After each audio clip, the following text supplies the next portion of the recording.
在众多青春爱情题材作品中，有一种感情格外容易触动观众，那就是明明喜欢却总是错过的双向奔赴。不是轰轰烈烈的瞬间心动，而是在漫长时间里依然无法忘记的那个人。不是一次告白就能确定的爱情，而是在误会、成长和等待之后，终于重新认识彼此的故事。近日，李科怡与杨鹏程首次搭档的新剧《告白潜规则》引发不少关注。这部作品以青春、成长和爱情为核心，通过一段跨越7年的情感经历，讲述两个年轻人在不同人生阶段不断错过，却又不断靠近的故事。从剧名来看，《告白潜规则》似乎已经透露出故事的关键，在真正说出喜欢你之前，每个人都有属于自己的犹豫、顾虑和秘密。很多时候，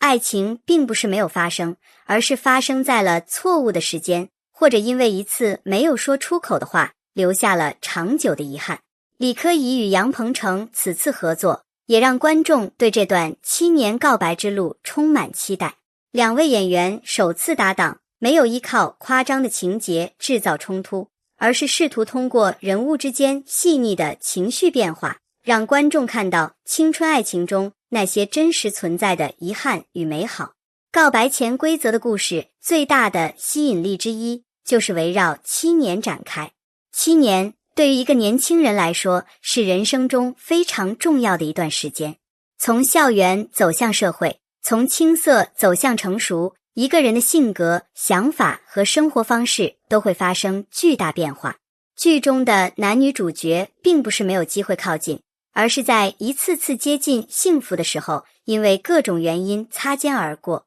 第一次错过，也许是因为年少时的不勇敢。青春时期的喜欢往往简单又纯粹，但很多人都会经历这样的阶段。明明每天期待见到对方，却不敢主动表达；明明有很多想说的话，却害怕说出口之后，连朋友都无法继续。很多青春故事之所以能够打动观众，就是因为他们映照了现实中的自己。曾经那个站在人群里默默关注某个人，却始终没有勇气走近的自己；曾经那个等待一句回应，却最终错过机会的自己。感情中最容易让人遗憾的，不是没有喜欢，而是双方都在等待对方先迈出一步。一个人以为对方不在乎，一个人以为自己已经被放弃，于是两个人明明心里都有对方，却选择了沉默。告白潜规则并没有简单的把爱情塑造成一帆风顺的童话，而是展现了人与人之间真实的情感障碍。有时候阻碍两个人走到一起的，并不是距离，而是没有及时表达的心意。当两个人多年后再次相遇，他们已经不再是当初那个青涩的少年少女。生活经历让他们拥有了新的目标，也带来了新的顾虑。曾经一句简单的我喜欢你，可能变成了需要考虑未来、责任和现实的问题。这也是告白潜规则最吸引人的地方，他讨论的不只是爱情，更是成长之后人如何面对曾经放不下的人。作为首次搭档的演员组合，李科怡和杨鹏程之间的化学反应成为观众关注的重点。青春爱情剧最重要的部分，并不是单纯展现甜蜜，而是让观众相信角色之间的情感变化。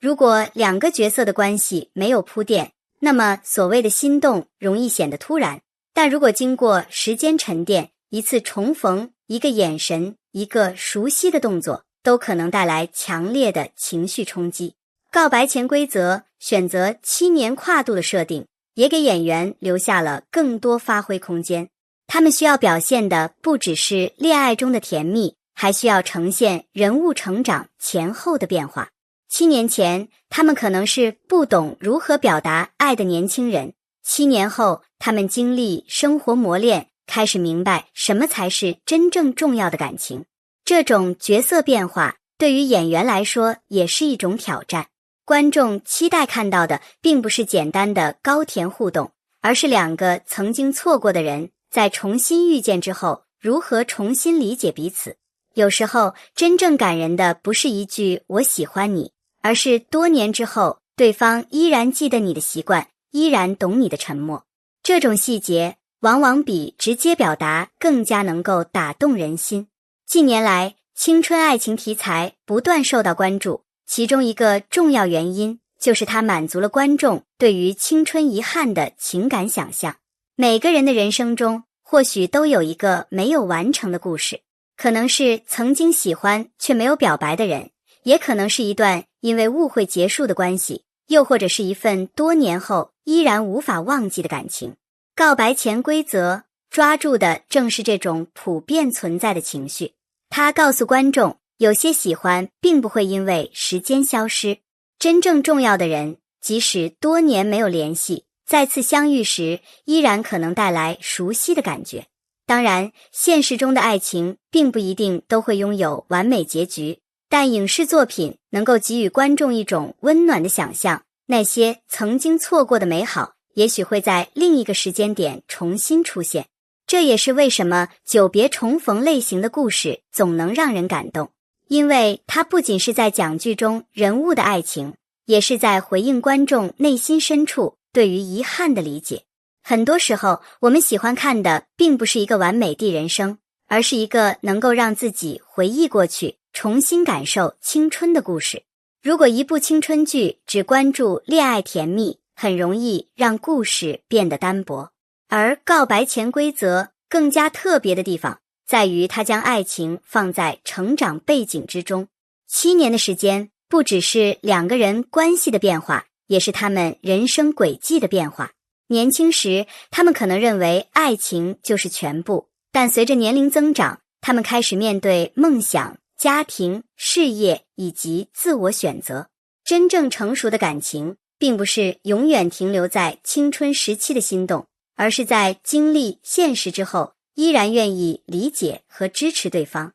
这也是该剧希望传递的一种价值。喜欢一个人，并不只是拥有对方，而是在对方成长过程中学会尊重和陪伴。剧中的人物或许会犯错，会犹豫，会因为害怕失去而选择逃避，但这些不完美反而让角色更加真实。观众能够从他们身上看到自己的影子，曾经不懂表达的自己，曾经害怕受伤的自己，曾经错过重要机会的自己。青春之所以珍贵，并不是因为它没有遗憾，而是因为那些遗憾成为了成长的一部分。告白潜规则最核心的情感表达，也许就是一句话：真正的喜欢不会轻易被时间冲淡。时间可能改变一个人的外表，也可能改变生活环境，但真正刻在心里的感情，往往不会因为距离而消失。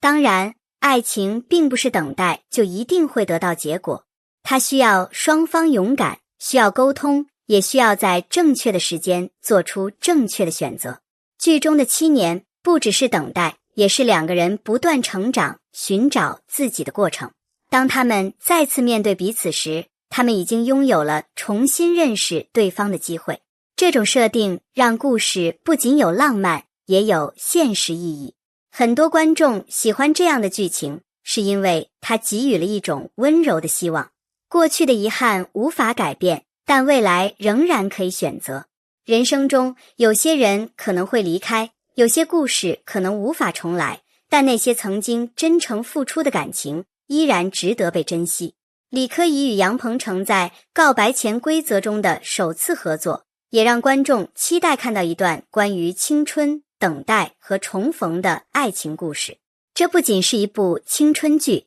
更像是一封写给曾经青春岁月的情书。不要害怕表达喜欢，不要让重要的人只停留在回忆里，因为有些告白如果错过，可能需要等待很久，而有些缘分即使经历漫长时间，也依然会在某个时刻重新相遇。那么大家对于李科仪和杨鹏程首次合作的告白潜规则有什么期待呢？你是否也喜欢这种多年后重逢、弥补青春遗憾的爱情故事？欢迎在评论区分享你的看法。感谢每一位观众的观看与支持。如果喜欢这类影视内容分析，记得关